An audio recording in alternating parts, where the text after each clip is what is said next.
Mathematics में बिना कोई फॉर्मल एजुकेशन के अगर श्रीनिवास रामानुजन विश्व प्रसिद्ध मैथमेटिशियन बन सकते हैं तो कुछ भी हो सकता है। अगर छोटे कद के बावजूद एक रेसलर गामा पहलवान वर्ल्ड रेसलिंग चैंपियन बनकर 50 साल अनडिफीटेड रह सकते हैं तो कुछ भी हो सकता है। और अगर एक अमीर घराने का व्यक्ति सामाजिक परंपराओं को त्याग कर गरीब और रोगियों का सेवक बन बाबा आमटे बन सकते हैं तो लाइफ में कुछ भी हो सकता है। दोस्तों, जिंदगी में कामयाबी तभी मिलती है जब इंसान अपने लक्ष्य के लिए एम्बिशियस से ज्यादा पैशनेट हो। इसी उद्देश्य के साथ welcome to the Anupam Kher show, कुछ भी हो सकता है। दोस्तों, आज जो मेरे परम मित्र यहां आए हैं वो एक विस्फोटक शख्सियत है। इनके अंदर का जोश और उमंग एक 16 साल के बढ़ते बच्चे की तरह है, जिनकी उपस्थिति आपको मजबूर कर दे नाचने के लिए, गाने के लिए। प्लीज वेलकम हिंदुस्तानी सिनेमा के सबसे वर्सेटाइल एक्टर्स में से एक, the international star mister Anil Kapoor.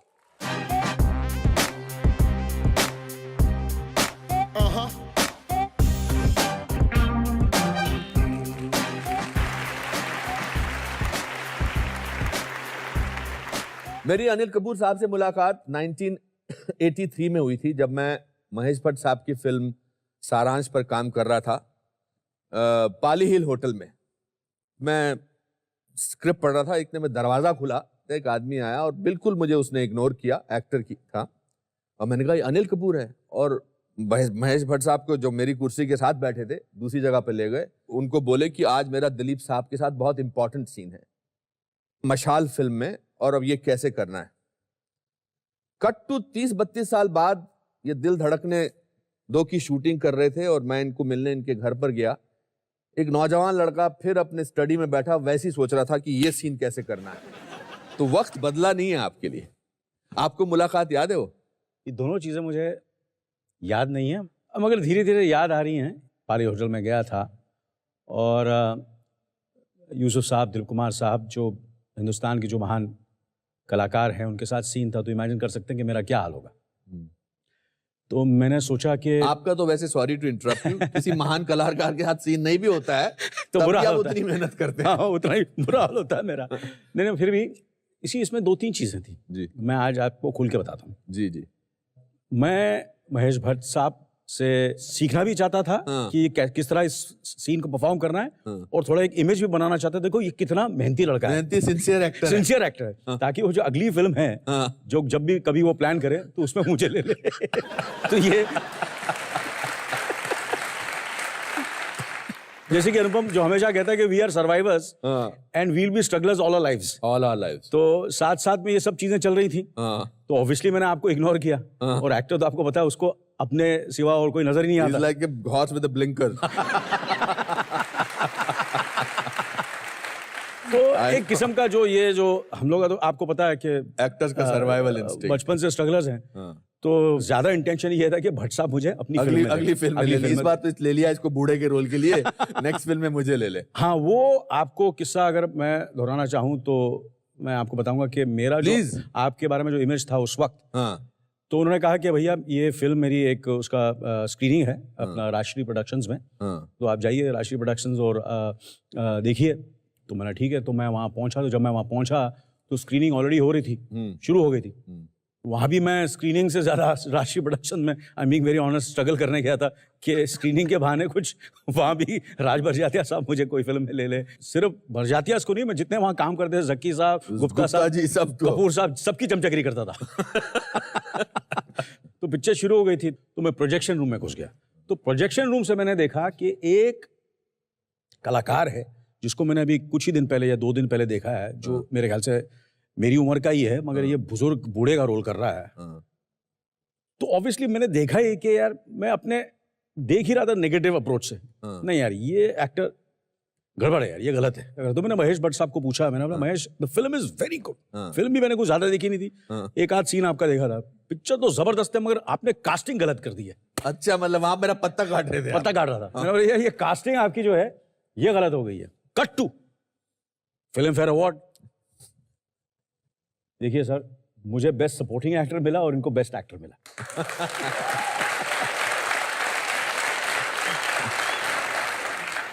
और मैं आज आपको बता देता हूं कि जिंदगी भर ये मेरे लिए बेस्ट एक्टर ही रहेंगे और मैं इनका सपोर्टिंग एक्टर ही रहूंगा। अरे so nice of you, I so wonderful.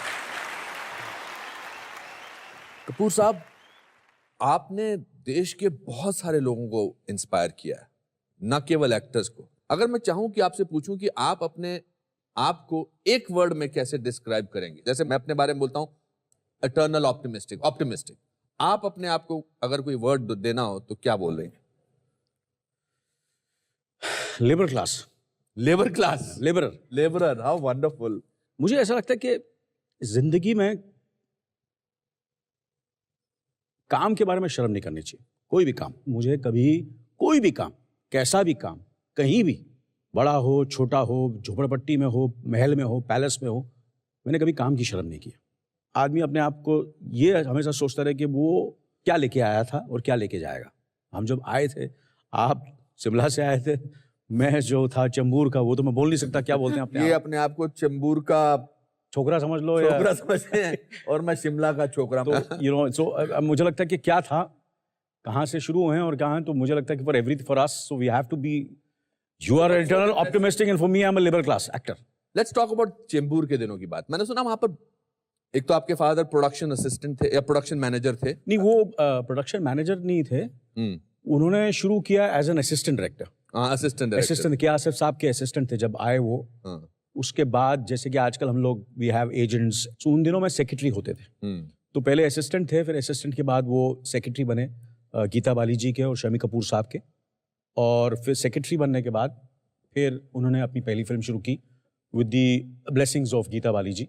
Film का नाम था जब से तुम्हें देखा। तो उस वक्त हम चेंबूर में रहते थे। और चेंबूर में जब ये बच्चे नंगे पैर बेयरफुट खेलते थे, हाँ या है ना? और आप अगर अभी कोई भी उस पे जहां हम लोग नंगे पैर घूमते थे चल के बताए, मैं उसको जो चाहे इनाम दे सकता हूँ। मतलब इतना डिफिकल्ट था? इतना डिफिकल्ट था। और वहां हम लोग ऐसे नंगे पैर घूमते थे जैसे अपना हाइड पार्क में घूम रहे London. Describe me your childhood. What was your routine of a childhood? You were not very good at studies, or you were good? तो मेरे को एक्सपोज करना चाह रहा है? नहीं, एक्सपोज नहीं करना चाह रहा। I was, you see, to be honest with you, मैं ऐसा भी नहीं था कि बट मैं आज तक कभी फेल नहीं हुआ। हाँ, ये तो बहुत बड़ी उपलब्धि है। हाँ, मैं आज तक फेल नहीं हुआ। मेरे घर में मेरे ख्याल से एक आध बार सब फेल हो चुके हैं, मगर मैं आज तक फेल नहीं हुआ। अच्छा। मेरा जो फोकस था घोड़े की तरह था। जब से होश संभाला, मैं सिर्फ एक एक्टर बनना चाहता था, कलाकार बनना चाहता था, एक्टर बनना चाहता था। तो इमेजिन कर लो कि पढ़ाई में आज तक कभी फेल नहीं हो, और जो चीज मैं करना चाहता हूं एज एन एक्टर, पहली बार उसका एग्जाम दिया, उसमें फेल हो गया। आप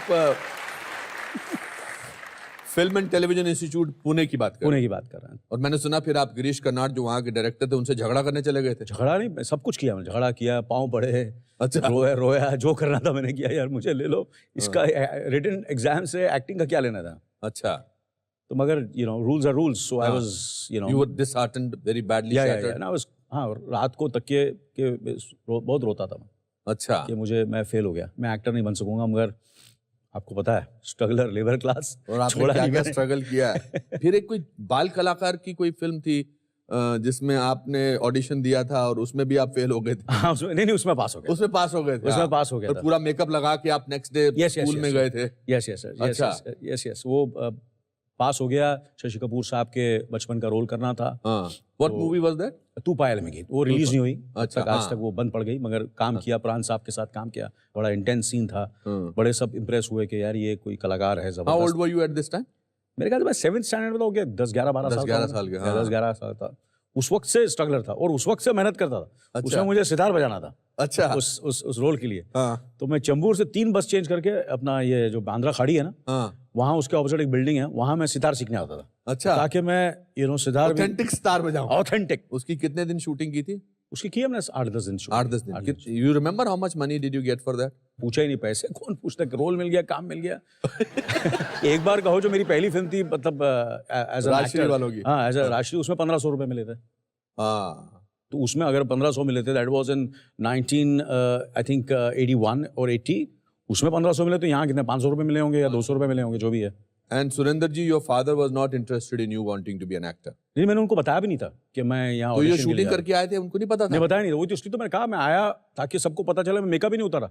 पूरी रात मेकअप के साथ सो गया। अच्छा। हाँ ताकि पता तो चले लोगों के मैं कलाकार बन गया। कलाकार मेकअप बन के गए। साथ मैं स्कूल भी गया। अच्छा। हाँ ताकि वो स्कूल बच्चे जो हैं स्कूल में पढ़ते हैं वो देखें और देखें ये बड़ा लाल लाल लग रहा है ये।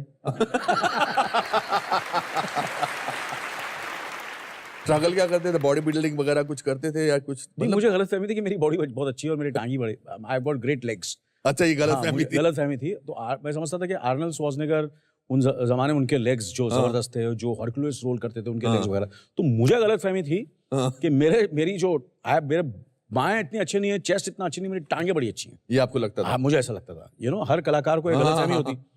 तो 2 बार मैं एक्सपोज हुआ इससे। अच्छा। एक मैं एक्सपोज हुआ, मैंने सत्यू साहब की फिल्म की थी कहाँ से गुजर गए। हाँ। तो उसमें जॉगिंग का शॉट था। अच्छा। तो सत्यू साहब ने बोला यार तू ट्रैक पैंट पहन ले वगैरह वगैरह। एंड नहीं, no sir, I will just wear shorts so that I look very sexy, and the big leg, tight thighs and all those kind of things. तो मैंने वो, आपको देखना चाहिए वो सीन। ऐसा लग रहा है कि हम ढूंढेंगे। वो देखिए वो सीन, तो मैं जॉग कर रहा हूँ और ऐसा लग रहा है कि 2 माचिस की तीलियां हैं, वो भाग रही हैं।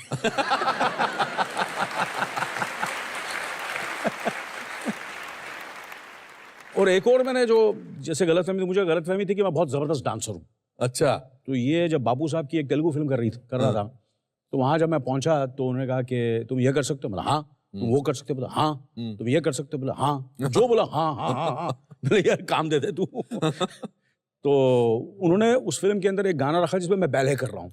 वो बैले में यू वेयर दोस टाइट, तो उसमें टांगे। हाँ, वो भी आप देख लीजिए। अच्छा। हाँ, वो भी कुछ माचिस की तीलियों से भी बदतर है।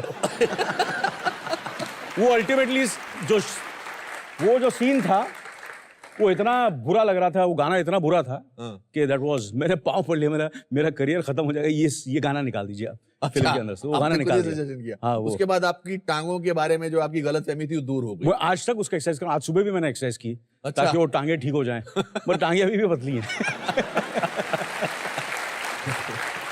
अनिल कपूर साहब, जिसे कहते हैं ना एक कलाकार की मैडनेस, कलाकार की ऑब्सेशन, ये वो 7वीं क्लास के बच्चे से आप में बरकरार है अभी तक। और इसके बाद आपने हम 5 की शूटिंग किस दौरान हो रही थी, हो चुकी थी या होने वाली थी? या हम 5 क्या होता कि मैं जब मैंने एक्टिंग कोर्स किया, उसके बाद मैंने काम की तलाश की, जैसे कि देख रहे थे, सुन रहे थे महेश भट्ट साहब, राशि प्रोडक्शन, उन दौरान तो मुझे काम मिला नहीं, तो फिर ये फिल्म बन रही थी हमारी और पिताजी की तबीयत थोड़ी सी ठीक नहीं थी, तो मैंने और बोनी ने अपना प्रोडक्शन संभालना शुरू किया। इस फिल्म के लिए मैं प्रोडक्शन कंट्रोलर था। इससे पहले आप एक बार कहो कर चुके थे? मेरे ख्याल से हमारे तुम्हारे कर चुका था। हमारे तुम्हारे कर चुका। एक बार कहो भी कर चुका था मेरे कर चुके थे। So you had already appeared in but वो, हाँ, तो उस वक्त फिर उसके बाद फिर मैंने डिसाइड किया यार ये छोटे मोटे रोल करके फायदा नहीं, तो मैं फंस जाऊंगा। अब तो मुझे हीरो ही बनना है। मगर आपने प्रोडक्शन में बहुत छोटे मोटे काम किया। मैं आपको बता नहीं सकता। मिथुन चक्रवर्ती को लेने जाते थे एयरपोर्ट से। आप बताओ किसको लेने नहीं जाता था? अच्छा बताइए, आप बताइए। मिथुन चक्रवर्ती, अरुणा जी। एक बार अरुणा जी के पहुंचा तो मैं लेट पहुंचा, तो बड़ी डांट पड़ी। नसीर साहब, जब उन्हें स्पर्श का नेशनल अवार्ड मिला था, तो उस वक्त मैं ही रिसीव करने गया था उन्हें अपना एयरपोर्ट पे, तो ये मेरा काम होता था। उसके बाद ये काम के अलावा सबको उठा, मतलब उतना पिकअप करना एयरपोर्ट से, उनको फिर लेके जाना, फिर उनको सुबह उठाना। अच्छा। तो most difficult person to wake up was Mithun Chakraborty and Kanhaiya Lal ji. Great Kanhaiya Lal. सुना उनके लिए आप कुछ अंडे वंडे भी लेके जाते थे? आप बताएं, मैं आपको बता नहीं सकता क्या क्या लेके जाता था। तो उन दिनों में वो मेरे ख्याल से थोड़ा सा ज्यादा ड्रिंकिंग, तो उनके साथ फिर भी उनको मैं कोशिश करता था उठाने की। मिथुन चक्रवर्ती जी आराम से नहीं उठते थे? नहीं, वो नहीं, उन दिनों में थोड़ा आराम है, बेचारे प्रोफेशनल, सुनेगा तो बहुत मारेगा मेरे को, और उनको भी उठाना बड़ा मुश्किल होता था, तो उनको उठाता था मैं। एंड बाकी what were the oddest jobs that you did during the making of that film? I think मैंने हर चीज की, everything, समझे कि देखिए अभी जूनियर आर्टिस्ट चाहिए, तो पीछे क्राउड में लोग खड़े हैं, तो कुछ कम है, तो वहां जाके पीछे खड़ा हो जाता था, पता ही नहीं चलता पीछे खड़ा है। फिर किसी को मतलब नाश्ता देना है, किसी को चाय पिलानी है, किसी का कुछ उठाना है, कुछ क्राउड आ गया, कि समझो कि पीछे जो फील्ड को क्लियर करना है, क्योंकि कलाकार जो है वो शॉट दे रहा है, उसके पीछे कोई आके ऐसा कर रहा है वैसा कर रहा है, तो उनसे बातचीत करनी, उनको बोलना कि पीछे हट जाओ वगैरह वगैरह वगैरह, हर चीज़, मतलब कोई ऐसा काम नहीं था जो मैंने, और प्रोडक्शन में ऐसे ही होता है, असिस्टेंट प्रोडक्शन हर जो भी होते हैं, जितने भी असिस्टेंट, उनको ये सब सारी चीज़ें काम करनी पड़ती हैं। तो पैसा मिला था इस जॉब के लिए आपको? नहीं पैसा नहीं मिला। What was keeping you still means कि कोई बात नहीं चलेगा, हो जाएगा, ये ठीक हो जाएगा, जो आप अभी कहते हैं सब ठीक हो जाएगा, सब ठीक हो जाएगा, तब भी ये दस्तूर था, तब भी ये अंदाज था? There was a little bit of frustration, a lot of anger in me. जब कभी कभी ये भी होता था कि जब पोजिशनिंग करता था डायरेक्टर एंड तो आप सब्स्टिट्यूट करता था। जैसे राज बब्बर साहब का शॉट है, तो शॉट में ये था कि उसे आना है और ऐसे गिरना है, तो बिफोर ही कुड कम, और फिर ऐसे मेरे पास ऐसे बाबू साहब अगर ये मैं ऐसा खड़ा रहता हूँ और ऐसा वो गिरेगा तो बेटर नहीं रहेगा, तो ऐसा गिरता था कि सर बार फट जाए मेरा, जमीन पे गिर जाता था। Why didn't you get a role in that? I think उस वक्त क्या था कि my dad and the film was such कि we just wanted all stars and known people, and we didn't want to take a chance of taking a newcomer, and we were going through a bad patch at that time, क्योंकि फिल्में उससे पहले सारी फिल्में daddy की नहीं चली थी। इस वजह से मैंने फिर ये बात सजेस्ट भी नहीं की, क्योंकि मुझे लगता है कि मैं सजेस्ट करता तो मुझे नहीं लेते, तो मैंने बड़ा रिस्पेक्टेबिलिटी यही है कि काम करते हो, तो मैंने प्रोडक्शन करता हूँ, और अगर ये फिल्म चल गई, अच्छी गई, तो नेक्स्ट फिल्म कर सकते हैं, और वही हुआ, फिल्म सुपरहिट हुई। और जो नेक्स्ट फिल्म थी फिर हमने जो बनाई वो 7 दिन, वो मैं पूरा क्रेडिट बोनी कपूर साहब को देता हूँ। तो वो 7 दिन फिल्म थी, भाग्यराज ने बनाई थी, अंधेल नाटकल, और वो सब्जेक्ट लेके आए थे, और वो सब्जेक्ट के लिए पैसे भी नहीं थे, तो कुछ पैसे फिर संजीव कुमार साहब ने दिए, और 25,000 रुपये शबाना जी ने भी दिया। ये सब पैसे अगर नहीं मिलते तो शायद हमें वो स्क्रिप्ट नहीं मिलता, और शायद अगर ये पैसे नहीं होते तो मैं शायद आज आपके सामने यहाँ नहीं होता, और मैं महेश भट्ट को मिलने नहीं आता और आपकी बुराई नहीं करता। तो टेरेस पे जाके सोच रहा हूँ, तो beggars can not be choosers, तो मैंने बोला यार I will do this role. मतलब जो नहीं कर सकते थे उसके लिए आप बोलते थे कि मैं कर सकता हूँ, हाँ, और जो आप कर सकते थे उसके लिए बोलते थे मैं नहीं कर सकता हूँ। Sometimes the actors don't know what they can do. Correct. कभी कभी ये होता है कि आप एक महान कलाकार डायरेक्टर्स के साथ काम करते हैं, फिल्म मेकर्स के साथ काम करते हैं, तो they know you more than what you know yourself also, and acting is something which sometimes even you discover, and sometimes you just you're at the right place at the right time. Like so many films of in my career have happened कि कभी मैंने सोचा नहीं था कि ये फिल्में मुझे मिलेगी और मैं ये कर सकूंगा, और मैंने की और वो कामयाब हो गई और सक्सेसफुल हुई, और ये सब चीजें तो चलती रहती हैं। जब आपने पहला ट्रायल शो देखा आपकी पहली फिल्म का, वो 7 दिन, हाँ, तो उसका क्या रिएक्शन था? मतलब एवरीबडी ऐसे मुझे बिहेव कर रहे थे जैसे पता नहीं कोई ऊपर से कोई कलाकार आ गया, और अंदर से तो मैं डरा हुआ था, मेरी यार कुछ ज्यादा ही तारीफ कर रहा है मेरी, यार इतना अच्छा हूँ नहीं मैं। तो वो 7 दिन के बाद पागलपन था, पागलपन। इतना लोगों ने इतनी तारीफ की कि एक फिल्म से ही मुझे बच्चन साहब के साथ कंपेयर करना शुरू कर दिया। वो फिल्म रिलीज हुई और मशाल रिलीज हुई, और मुझे उनके साथ लगा कि अगर कोई है बच्चन साहब के साथ तो ये अनिल कपूर है। मैं मर गया। मेरा ये तो मौत है मेरी, ये क्या हो रहा है? वो इतने सालों से काम कर रहे हैं, बट चंबूर का जो भी है व्हाटएवर, जो भी हम लोग बोलते हैं, समझ गया ना, वो आके और बोल रहे हैं तो इमेजिन कर लो what I had to go through, but God has been kind. Manmohan Desai साहब ने आपसे एक बार कहा था कि मूंछों वाला एक्टर कभी कामयाब नहीं हो सकता, ऐसा बोला था? हाँ जी। किस टॉपिक पे बोला था? मनमोहन देसाई साहब का तो मैं बहुत बड़ा फैन रहा हूँ, और हमेशा हर कलाकार का ये होता है कि किसी को कमर्शियल फिल्म करनी है तो मनमोहन देसाई के साथ करनी चाहिए, मगर उनके साथ तो बच्चन साहब ही काम करते थे, तो हमारा सोचना ही बड़ा मुश्किल है इनके साथ काम करना। तो एक बार मैंने इंटरव्यू में पढ़ा तो पता चला कि मनमोहन देसाई ने जैकी श्रॉफ को साइन कर लिया। बात दिल को लगी, यार मनमोहन देसाई का एक्टर तो मैं हूँ, ये जैकी श्रॉफ को कहाँ ले लिया? हाँ, ये गलत कास्टिंग हो गई फिर दोबारा। तो उसके बाद फिर मेरी फिल्में रिलीज हो रही थी, वो 7 दिन वगैरह वगैरह, तो उन्होंने ये बोलते थे कि ये एक्टर है, और वो कॉम्प्लीमेंट की तरह नहीं बोलते थे मुझे। नहीं, वो बोलते थे कि आप हीरो मटेरियल नहीं, आप हीरो मटेरियल नहीं, आप स्टार नहीं बन सकते। वो तो एक्टर है, ऊपर से मूंछें हैं, तो ये स्टार बन नहीं सकता, मतलब बड़ा स्टार नहीं बन सकता। तो मैंने बोला ठीक है सर, ये बात जो है चुभी यहाँ लगी है, तो आपको पता है लेबरर हूँ, तो फिर मैंने बोला चलो और मेहनत करते हैं और बताते हैं कि कौन स्टार है और कौन नहीं है, सही है ना। तो ये एक बात उन्होंने कही थी, मगर बड़प्पन उनका एक बात है मनमोहन देसाई साहब का। ईश्वर रिलीज हुई और मैं गया था वैष्णो देवी, और मुझे वैष्णो देवी में मैसेज आया कि मनमोहन देसाई साहब आपसे मिलना चाहते हैं और आपसे बात करना चाहते हैं।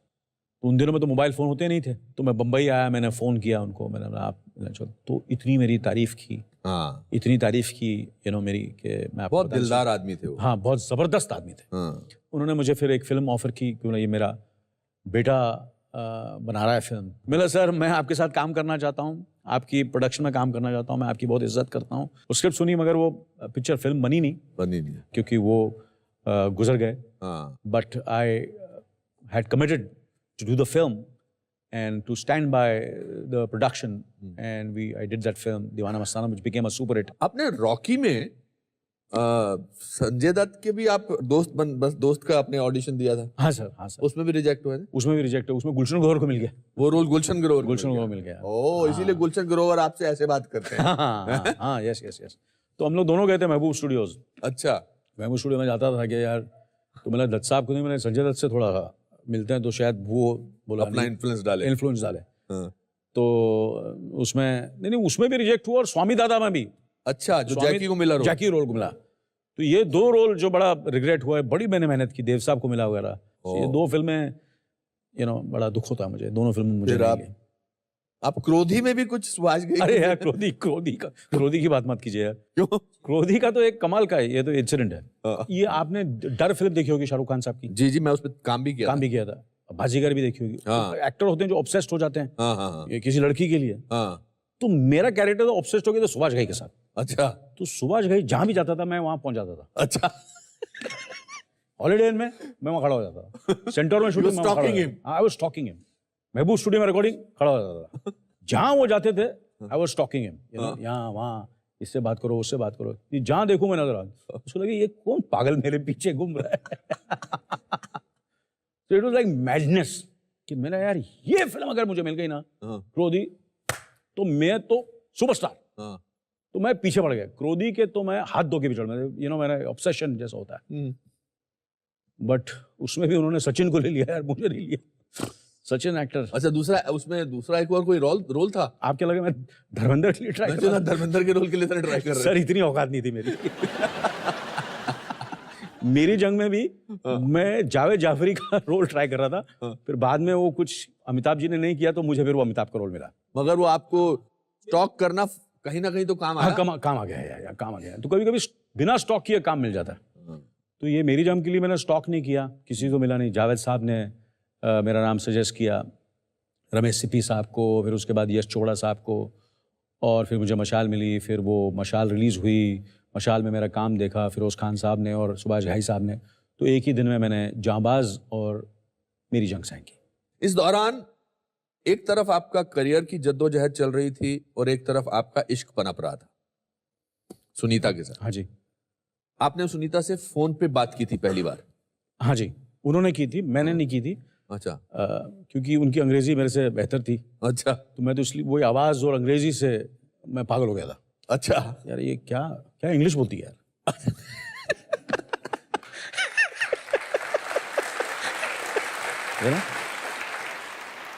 क्या इंग्लिश? किस बात पे फोन किया था? किसी ने कहा था कि उन दिनों में के बच्चे जो होते थे, जो हमारा जो वो आपको पता है, वो पुराना अपना पुराना फोन बेल साहब ने जो देन दी है, तो वो बच्चे ऐसे somebody found the number from somewhere, number संभाल, तो ऐसे फोन करके बात करना और बताने कौन बोल रहा है, ये all kind of that was their fun at that time. Correct.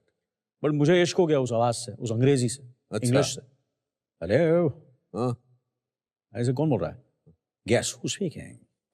मैंने बोला क्या यार, चंबूर और इतना अच्छा इंग्लिश। किस्मत जा गई है, कुछ चमक गई है। मेरा लगता है फ्यूचर कुछ ठीक होने वाला है। वहां से शुरुआत हुई। अच्छा। So that's the time I met her and we became friends. अच्छा। And 42 साल से हम साथ में। 42 साल से। आपने उनको 10 साल तक डेट किया, फिर मेरी जंग की रिलीज के बाद आपने उनको प्रपोज किया। हाँ, because she was from a bankers family, and मैं सबब का, चमूर का, तो मैंने बोला I will not be able to give her that life what she is used to, तो जब मैंने मेरी जंग साइन की तो मुझे लगा नहीं भैया, अब तो जाके प्रपोज कर ही दो। कैसे किया था प्रपोज आपने? मैं गया उनके घर। अच्छा। समझा? उसके पहले 2-3 बार शादी कैंसिल कर चुका था मैं। तो आई वाज कर चुका था मैं, मतलब बोल के मैंने भाग गया था। अच्छा। कितना डर रहा था मैं शादी करने के लिए। तो विलन था मैं वहाँ उन दिनों में, उनके घर में। मुझे ऐसा लग रहा कभी भी मेरा सुनीता के माँ बाप मेरा मर्डर कर सकते थे। तो मैं गया, मैंने बोला देखो कल शादी या नेवर, मतलब कल शादी या नेवर? नेवर। हाँ। तो बोला यार कल कैसे, कोई अरेंजमेंट नहीं, पंडित नहीं, किसको इनवाइट, कल या नेवर। और ये कितने बजे की बात थी? ये मेरे ख्याल दोपहर की, अब 3 साढ़े 3 4 बजे मैंने कहा उनसे, और फिर उन्होंने जो भी करना था। तो मेरे ख्याल से मेरे शादी में कुछ 12 या 15 ही लोग थे। अच्छा, दे मैनेज टू दूसरे दिन शादी? हाँ, या उनको लगा था यार ये तो आज नहीं करेगा तो भाग जाएगा। सो सुनीता ने भी हेल्पमेंट थी, वो भी बोला कि यार इसको तो मैं छोड़ूंगी नहीं। Correct, because her love for me was so much. Of course, she still loves you so much. Yes, she does. Yes. And तो शादी हुई नेक्स्ट डे, और जब मैं घर पहुंचा तो यूजुअली लड़कियां रोती हैं ना, उनके आंख में आंसू होती हैं कि डोली उठने वाली है, और उनके आंखों में आंसू हैं। तो वहां ये अलग उल्टा था। अच्छा। मैं जब घर पहुंचा तो मुझे ऐसा लगा कि मैं लड़की हूं, मेरे आंख में आंसू थे, और मैं डिप्रेस बैठा हुआ था। What was you depressed about? यार मैं शादी कर रहा हूँ यार, मैं तो यंग, और आपको काफी लोगों ने एडवाइस किया था कि शादी मत कर यार, तू प्लेबॉय बन सकता है, you know, you'll be the superstar and the girls are after you, and you know you're a bachelor, you know, and you know, going to the premiere with your girlfriend, and there's, you know, outdoor Anil Kapoor sitting with his girlfriend at the poolside. ये सब मेरे सपने थे। ये सब सपने जो है सर्वनाश हो गए कि यार ये अभी हीरो बन गया, शादीशुदा, अभी बच्चे होंगे, बोरिंग सा। वैसे ही मुझे संजीव कुमार और मोतीलाल साहब बोले ये स्टार बन नहीं सकता। तो ये तो सारी चीजें मैंने वैसी की जो स्टार नहीं करता। अच्छा, हाँ, नेचुरली। तो मैंने बोला यार, तो मेरे को था चॉइस उस वक्त, करियर या मैरिज या लव, करियर या love. I chose love. How wonderful. और वहां से जो करियर चलता चलता गया, उसका कारण है सुनीता मन्नत मांगती थी महालक्ष्मी की किसी टेम्पल पे जाके। हाँ जी, वो मुझे बाद में पता चला। बाद में पता चला कुछ चीजें ऐसी हैं जो मुझे आज तक पता ही नहीं थी। अनिल कपूर साहब जब भी आउटडोर पे जाते हैं, चाहे 2 दिन के लिए जाते हैं, वापस जब आते हैं तो इनके घर में बहुत बड़े फूलों का गुलदस्ता पड़ा रहता है, और ये पिछले जब से इनकी शादी हुई तब से हो रहा है। तो सुनीता जी के लिए आई थिंक जितनी ज्यादा जोर से हम ताली मार सकें उतना काम है। और आप लोग वो मुझे जूते मारिए, क्योंकि मैंने 25-30 साल तक वो फूल नोटिस ही नहीं किए। आपको बहुत सालों बाद पता चला, क्योंकि मैं you know actor self obsessed. मैं आ गया हूँ घर, और क्या चाहिए, क्या देख रहा हूँ, अपने आप को शीशे में देख रहा हूँ, फूल कौन देखेगा। और आपके घर में शीशे भी बहुत है। शीशे भी बहुत। आपको अपने आप से फुर्सत मिले तो बाकी चीजों को देखते हैं। Sonam,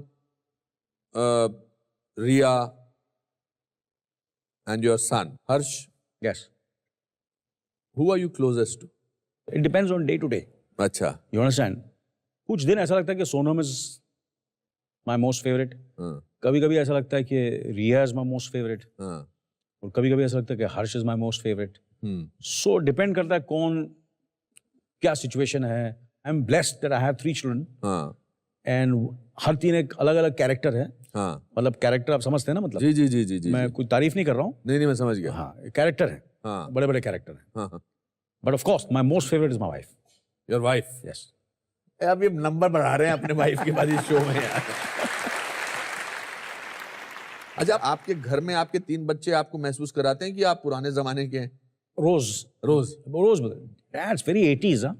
it's very 80s। मतलब जो 80s क्या होता है यार, वेरी डेटेड। हाँ, मुझे पता है। हर्ष ने आपकी एक फोटोग्राफ देखी थी जिसमें आज की फोटोग्राफ, तो उसने कहा था ना या तो मैंने बोला यार व्हाट इज दिस यार, मतलब क्या मतलब तू आजा मैदान में, बताता हूँ सब तुम लोग सबको। अच्छा। या कंपटीशन घर में सबसे ज्यादा चल रही है। अच्छा। या छोड़ूंगा नहीं छोड़ना नहीं, बिल्कुल मत छोड़ना। वाह, क्या। I can talk to you for hours, Anil, but before I go into my next break, one question I think everybody wants to ask. For me, it's a cliche question. This word jhakaas. Oh God. I know. You are allergic to this. Where did this come from? यार ये अपना युद्ध film कर रहे थे हम, और assistant था नदीम उसका नाम था, या वो राइटर था, उन्होंने डायलॉग लिखे थे। तो वहाँ से मेरे ख्याल से ये मोहम्मद अली रोड और यू नो ये सब वो जो एरिया में ये वर्ड काफ़ी कहा जाता था। फिल्म इतनी नहीं चली मगर झकास जो मेरा कैरेक्टर था that became the highlight. And वो हो गया उसको मेरे ख्याल से 30-32 साल हो गए उस फिल्म को रिलीज हुए, मगर वो पहचान वो लोग अभी भी और आजकल थोड़ा सा रेट्रो भी हो गया, you know, to certain extent, you know, they feel it's cool to say Anil Kapoor says jackass or AGOG, you know, ये होता ना। तो and you know, heart of heart, I know that I've moved beyond that. Of course you have moved beyond that. But कुछ चीजें पीछा नहीं छोड़ती हैं। नहीं पीछा, चलो उन लोगों को खुशी होती है and I look at them and I smile at them. बच्चे हैं, चलो खुश कर देते हैं इनको। There is a lot of new actors which have come now. बहुत सारे नए लोग आए हैं। What is the difference that you find उनमें और a generation में of you? I mean, you are a sorry. मतलब मैं रणवीर, अर्जुन, हाँ, हमारा जो जनरेशन है वो कैसा है और आपका जो जनरेशन था। जी चलिए। तो आपके जो आजकल के मेरे साथ जो मेरे कोलीग्स हैं, जो आपके सहकलाकार हैं, जो आपके दोस्त हैं, anything that you find in their approach which you want to learn from? ये तो अनुपम आपको पता ही है कि मैं यंगस्टर से ज़्यादा सीखता हूँ। हाल ही में मैंने रणवीर के साथ काम किया, जोया जी जो हैं, she is directing the film. There are certain things which you can take from them, you know, they are definitely much more organised, much more hard working, बहुत मेहनत करते हैं, सिंसियर हैं, and so you learn. And मैंने भी वैसे आज के दौर के बहुत सारे डायरेक्टर के साथ काम किया है, आयान मुखर्जी के साथ काम किया, नीरज पांडे के साथ काम किया, दिवाकर बनर्जी के साथ किया है। मैंने भी बड़े यंग कलाकारों के साथ किया। मेरे जमाने की बात मत करिए आप। आपकी सक्सेस का बहुत बड़ा राज है कि you have kept on reinventing yourself. You are one of the first few superstars जिसने टेलीविजन में एक बहुत बड़ा नाम कमाया और इज्जत कमाई 24 करके। टेलीविजन में काम करके आपने क्या सीखा?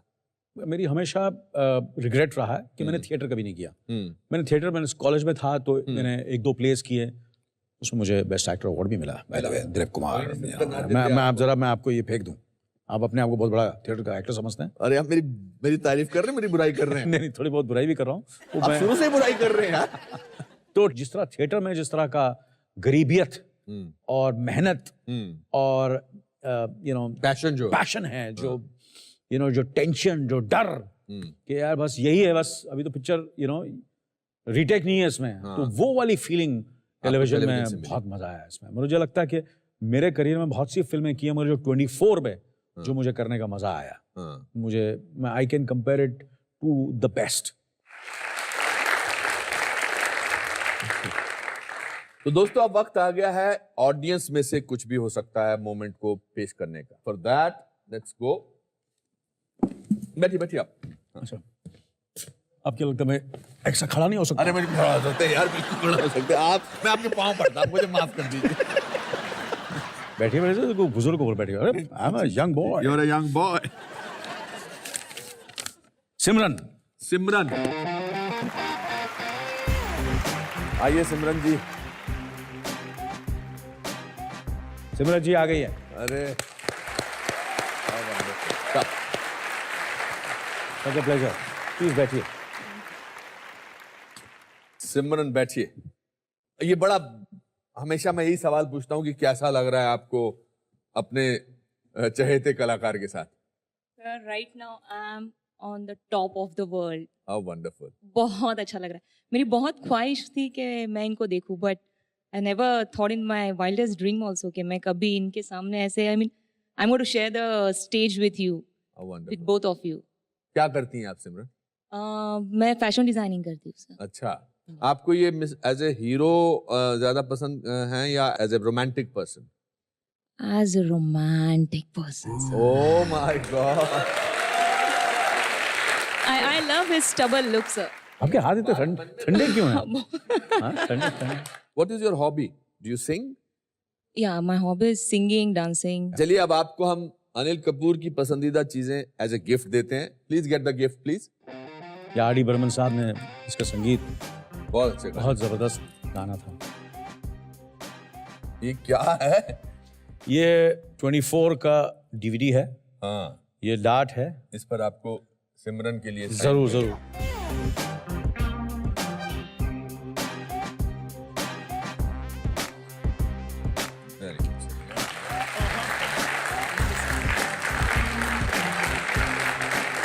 One sec. We'll just take a picture. Thank you. Thank you, Thank you so much. Thank you, thank you, thank you, thank you.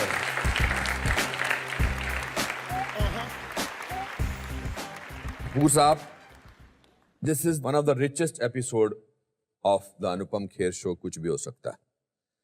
और ये दोस्त नहीं कह रहा, एक प्रोफेशनल कह रहा है। जिस बेबाकपने से आपने बातें कही हैं और जिस मासूमियत से बातें कही हैं, वो काबिल तारीफ है।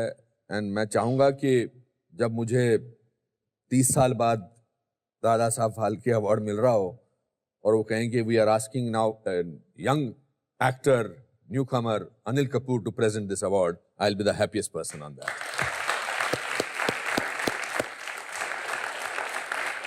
मैं ये बात को सीरियसली ले रहा हूँ, मुझे पता आप सीरियसली ले सीरियसली ले रहा हूँ मैं। हाँ हाँ बिल्कुल।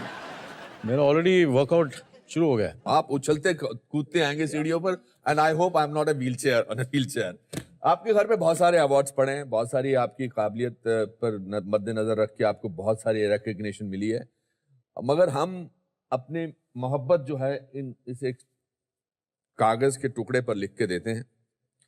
और मैं इसको तो I will make sure that ये आपके घर पर फ्रेम करके लग जाए। जरूर लगेगा। मैं आपको, क्योंकि इसमें हमारे जज्बात हैं। आपको बोलने की जरूरत नहीं है सर, ये लग गया समझ लो। बस तो ये जज्बात मैं आपको पढ़ के सुनाना चाहता हूं दर्शकों को।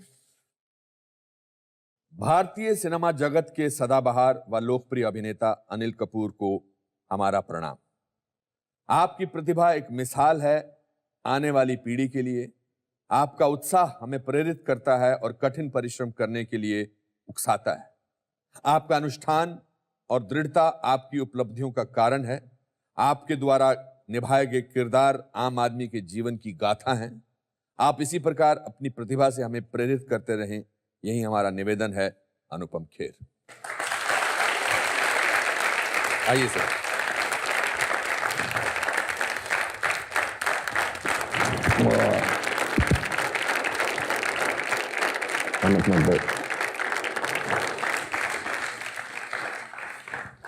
दोस्तों, इसके साथ आज का कार्यक्रम समाप्त होता है। मैं उम्मीद करता हूं कि अनिल कपूर से मिलके आपको जोश और उत्साह मिला होगा और एक नई उमंग भी।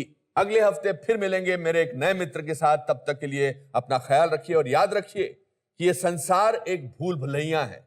कहीं मंजिल तो कहीं दरिया है, कहीं हंसी तो कहीं रोना पड़ सकता है, क्योंकि लाइफ में कुछ भी हो सकता है।